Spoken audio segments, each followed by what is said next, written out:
En el norte de Londres, a finales de los años 70, una familia que era considerada común para aquella época comenzó a experimentar algo que era imposible de explicar.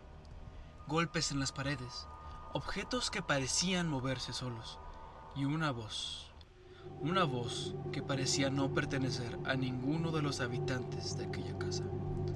Lo que comenzó como un incidente doméstico se convirtió en uno de los casos paranormales más documentados del siglo XX, con una plenitud de grabaciones, testigos y una pregunta que al día de hoy sigue sin una respuesta concreta. ¿Es esto un fenómeno real o una de las historias más controvertidas del mundo de lo paranormal? Bienvenidos a El Archivo Gris.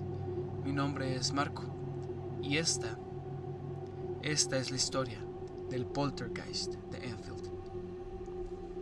Nos encontramos en el misterioso Londres, en el año de 1977, en una ciudad que era considerada como el corazón de Europa, hogar de la aristocracia, la política y la riqueza, pero al mismo tiempo una ciudad que tenía contrastes profundos, ya que era donde el lujo de sus distritos más exclusivos convivía a pocos kilómetros con barrios obreros marcados por la vida cotidiana y la austeridad. Esta mítica ciudad comenzaba a mostrar grietas bajo la superficie de una supuesta alta sociedad. Las calles estaban llenas de vida, pero también de tensión.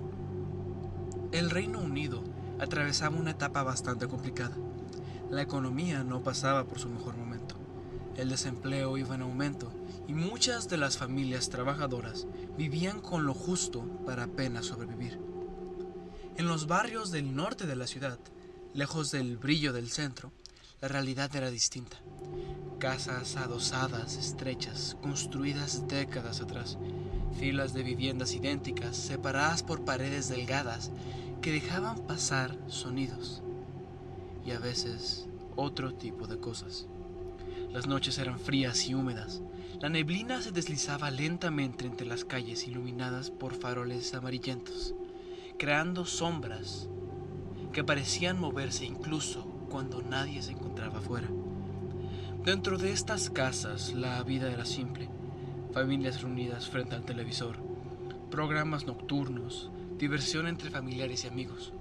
Pero también existía un silencio después de una cierta hora, porque en este tipo de vecindarios todo ruido fuera de lo normal era imposible de ignorar.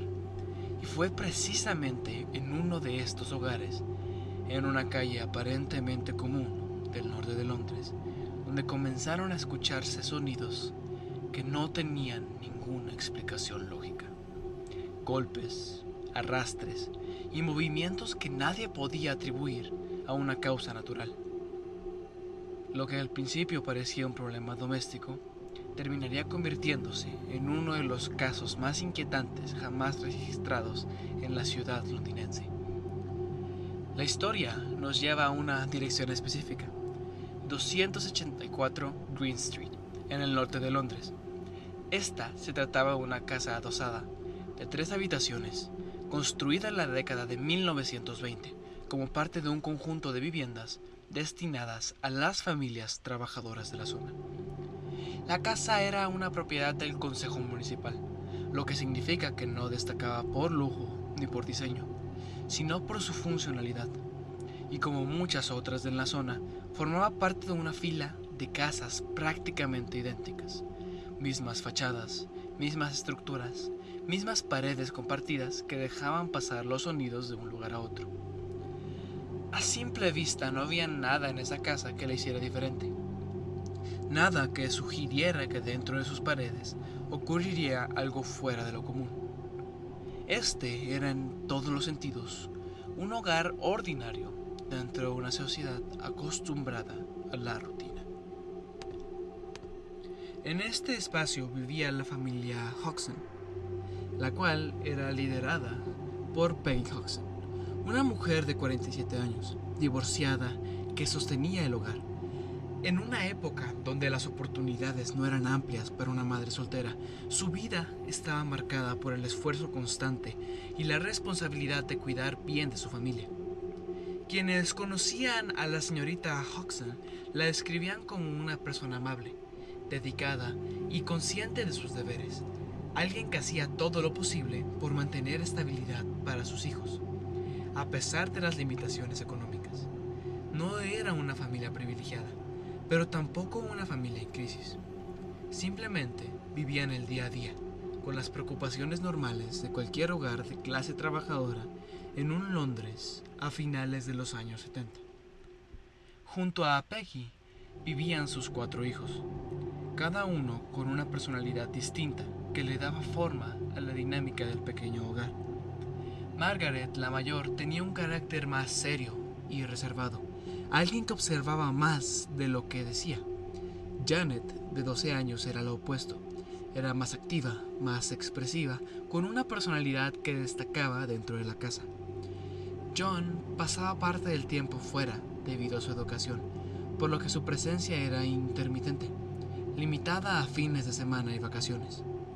Y entonces se encontraba Billy, el más pequeño, el cual enfrentaba dificultades en el habla, pero en todo lo demás era un niño común, con la misma curiosidad y energía que cualquier otro a su edad.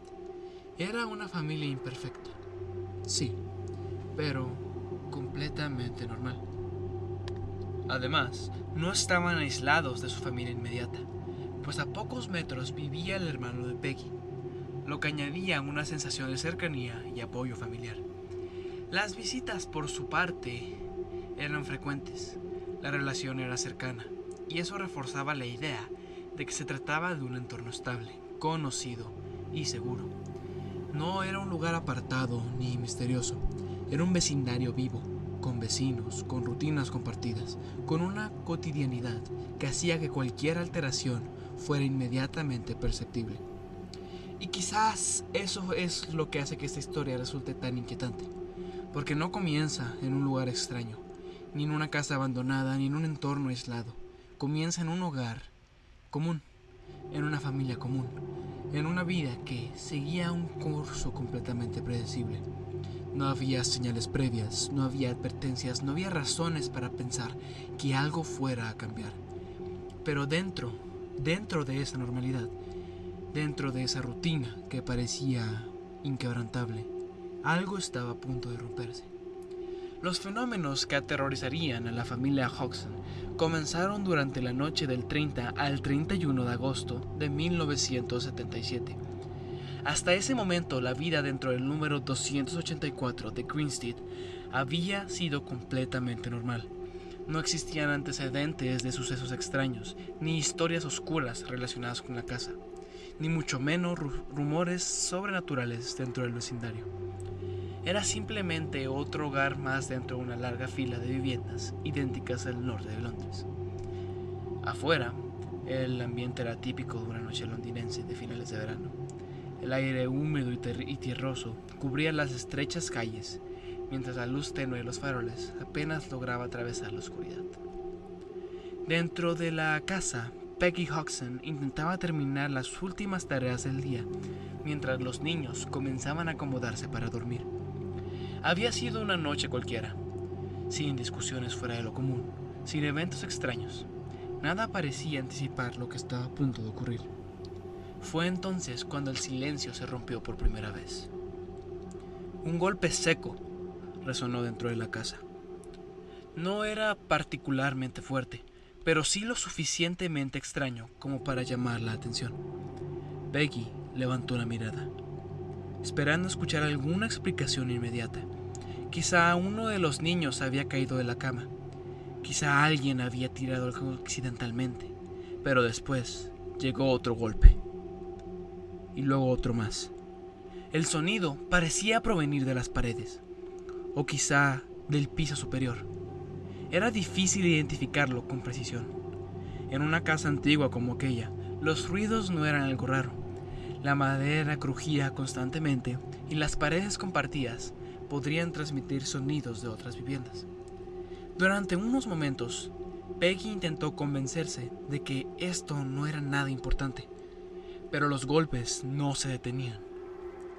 Comenzaron a repetirse con un ritmo extraño, pausado, deliberado, como si alguien estuviera tocando desde dentro de las paredes. Los niños empezaron a inquietarse. Janet y Billy afirmaban escuchar sonidos provenientes de su habitación.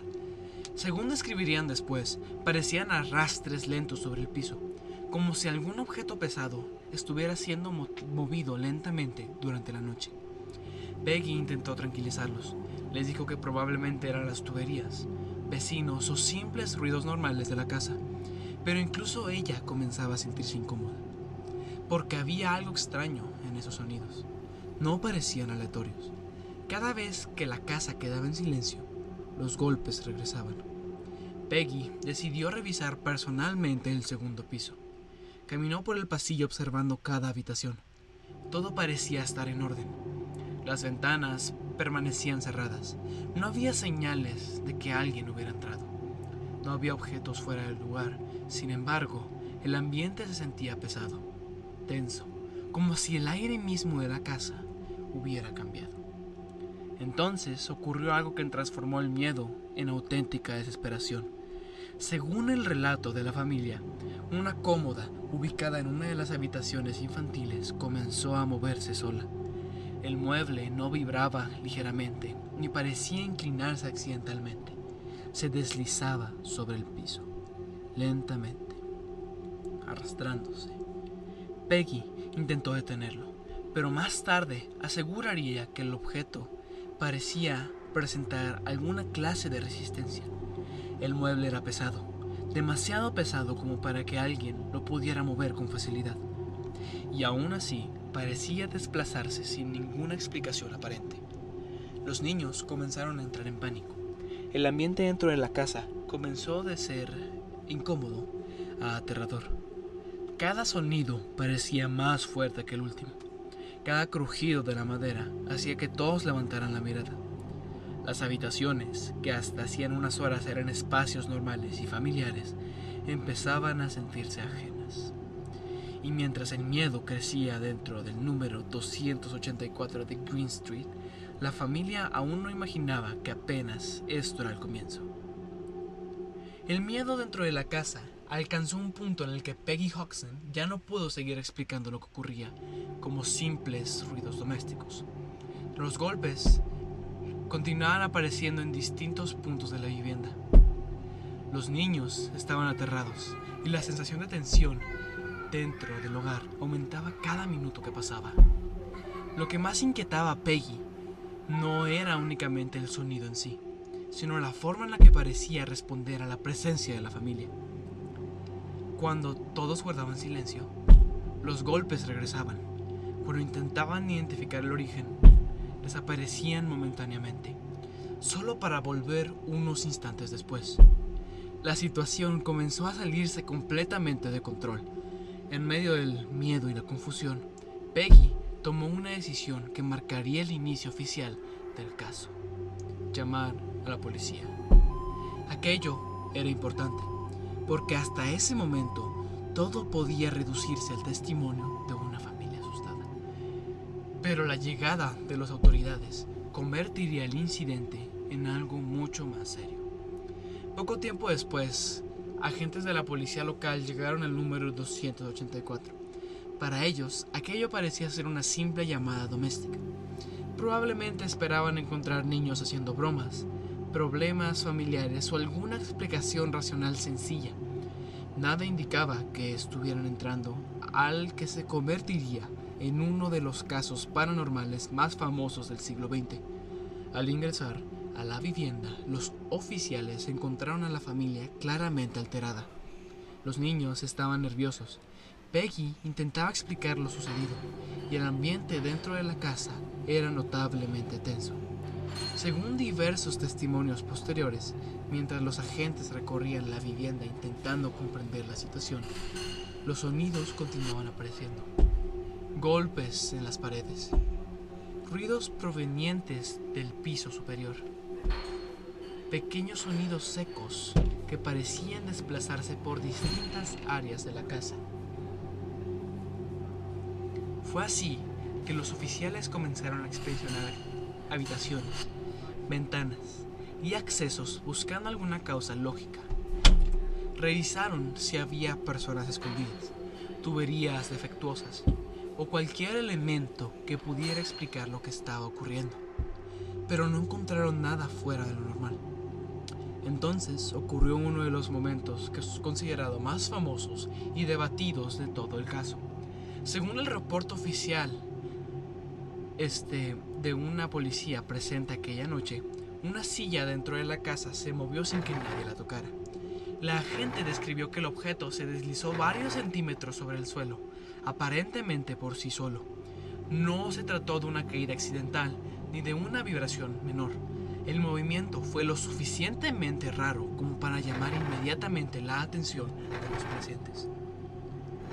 Aquella declaración cambiaría por completo la percepción pública del caso, porque ya no era únicamente la palabra de una familia asustada. Ahora existía el testimonio oficial de la policía. Aunque los agentes no pudieron encontrar una explicación definitiva para los sucesos, tampoco confirmaron oficialmente ningún fenómeno sobrenatural. Y sin embargo, el simple hecho de que las autoridades locales hubieran presenciado movimientos extraños dentro de la vivienda bastó para que la historia comenzara a expandirse rápidamente. En cuestión de días, el número 284 de Green Street dejó de ser una casa común y se convirtió en el centro de rumores, curiosidad y miedo. Vecinos comenzaron a hablar sobre los sonidos durante la noche. Personas se detenían frente a la vivienda, intentando observar algo extraño desde el exterior.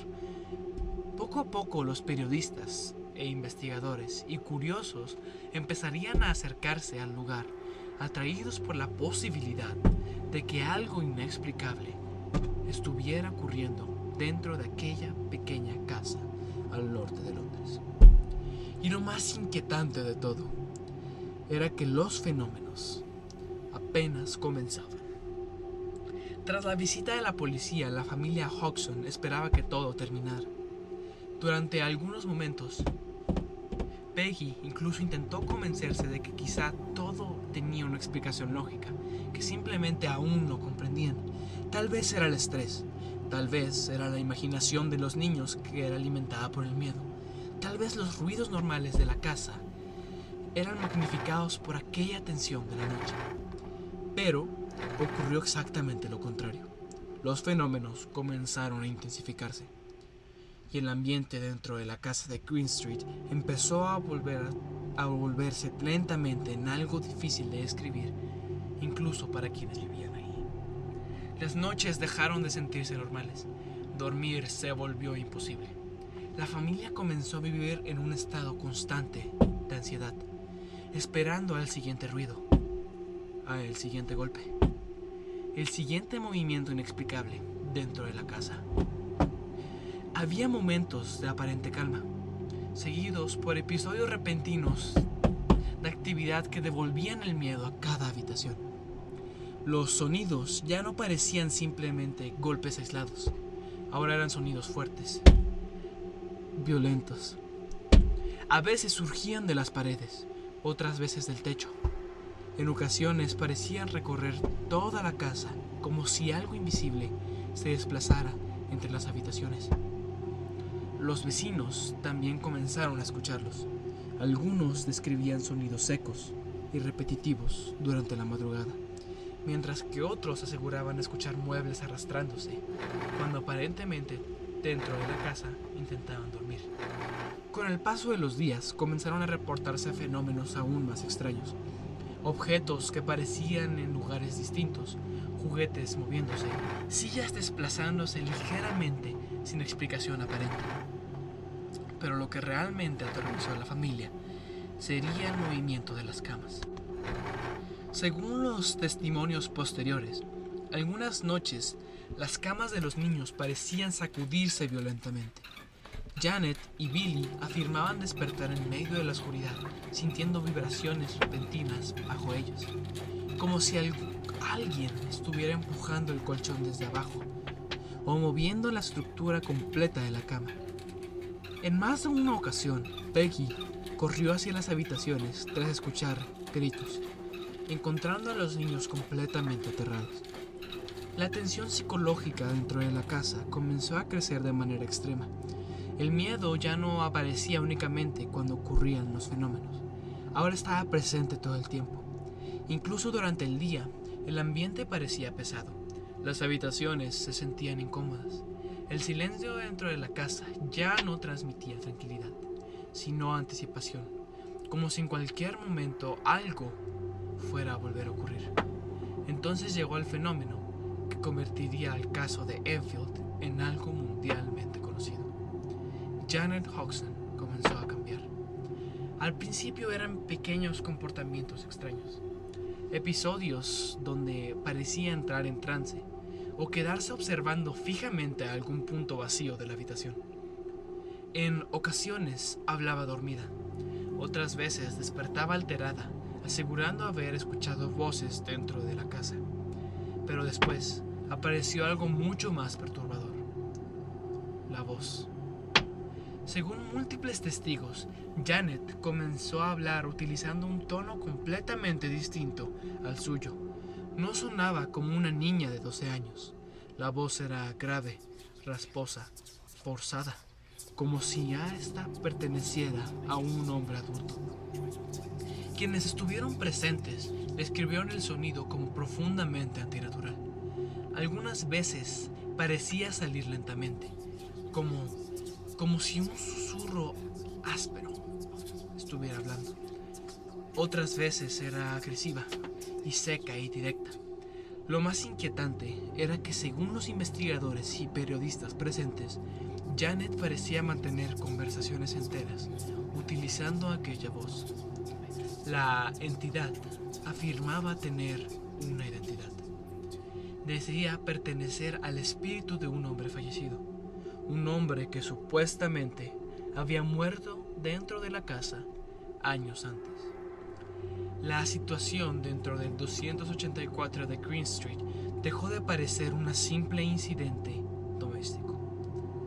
Ahora periodistas, investigadores paranormales y curiosos comenzaban a reunirse alrededor de la vivienda, atraídos por una pregunta que nadie lograba responder con certeza: ¿qué estaba ocurriendo realmente dentro de aquella casa?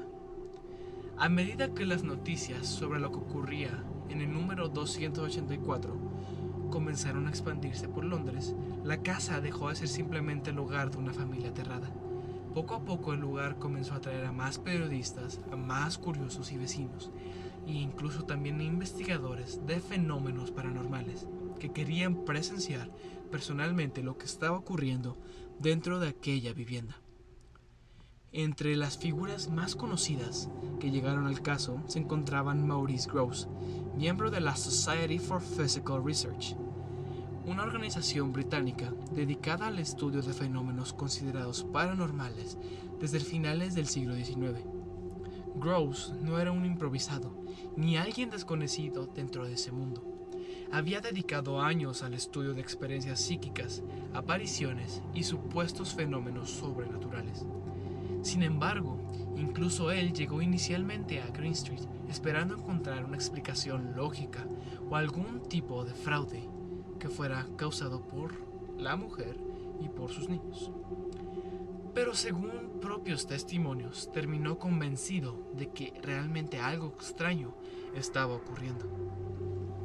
Poco después se integró al caso Guy Lyon Playfair, escritor e investigador británico interesado en fenómenos psíquicos y en actividad poltergeist.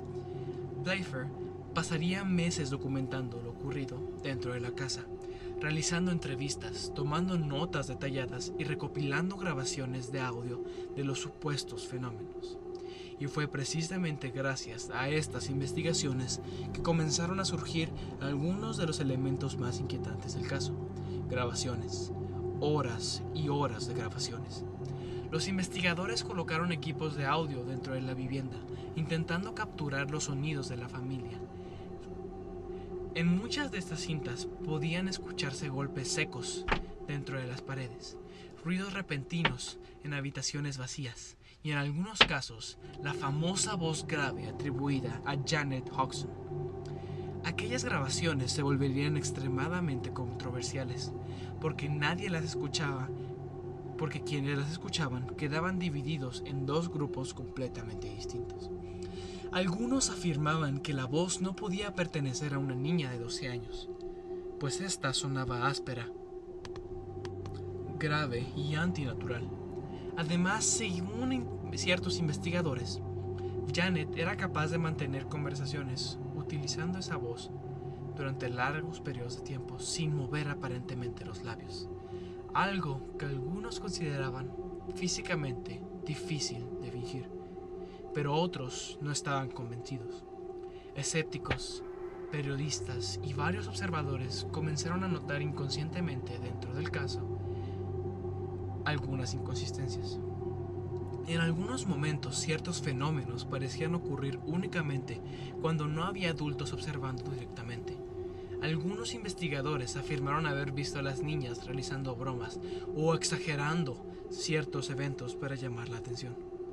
En una ocasión particularmente famosa, fotografías captaron a Janet aparentemente saltando desde su cama durante uno de los supuestos ataques paranormales.